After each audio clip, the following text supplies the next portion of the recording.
Saudara-saudara, saya ingin membicarakan mengenai silang pendapat antara pendeta dengan pendeta lain mengenai mujizat atau bukan mujizat. Ada saya tonton seorang hamba Tuhan yang menjelaskan bahwa di dalam pemaparannya itu seolah-olah dia tidak lagi memberikan peluang untuk gereja itu mengalami perbuatan ajaib dari Tuhan.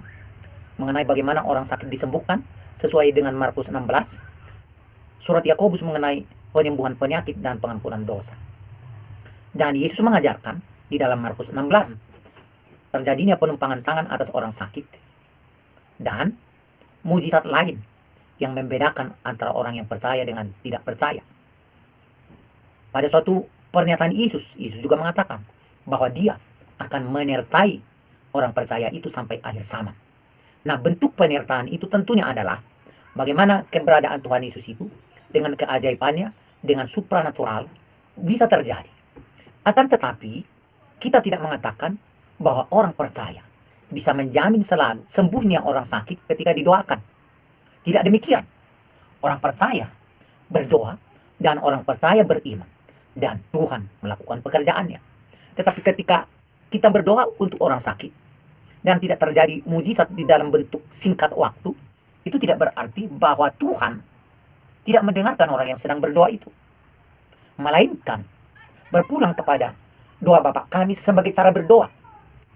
Supaya jadilah kehendak Bapa, yaitu Tuhan itu sendiri, di bumi seperti di sorga. Jadi, mujizat itu tetap terjadi.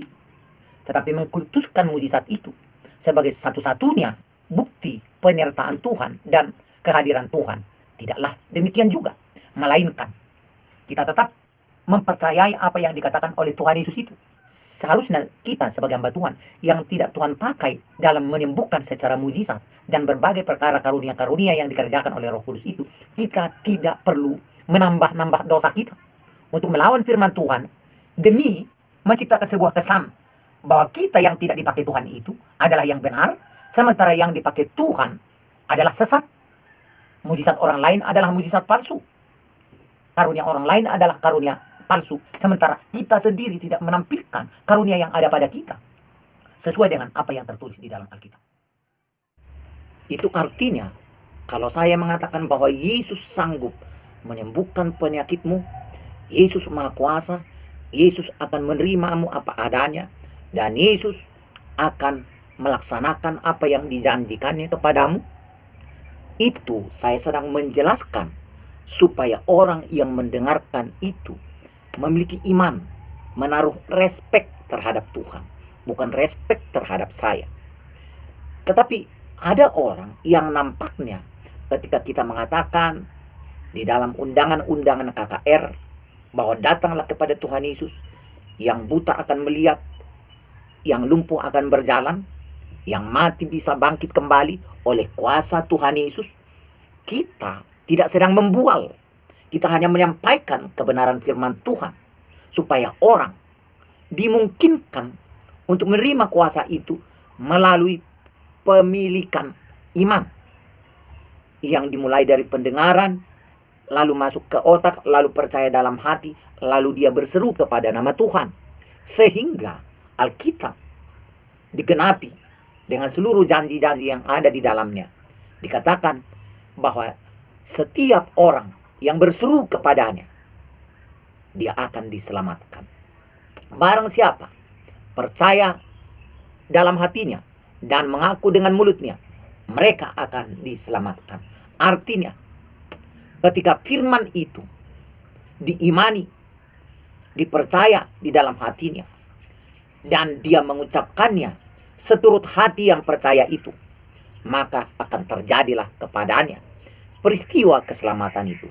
Peristiwa yang terkait dengan kesembuhan, yang terkait dengan pemusnahan kuasa dosa, yang terkait dengan keselamatan yang Tuhan janjikan bagi setiap orang yang percaya.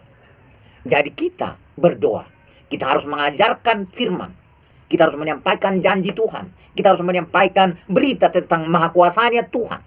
Kita tidak sedang mengatakan maha kuasanya seorang pendeta yang sedang berdoa itu. Kita hanya mengatakan maha kuasanya Tuhan Yesus itu.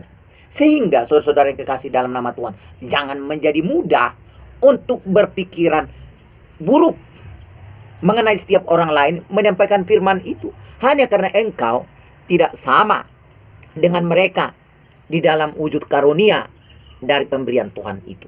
Saudara tidak perlu cemburu. Saudara tidak perlu kepahitan-kepahitan hanya karena membludak orang lain pergi ke suatu kebaktian untuk menerima mujizat.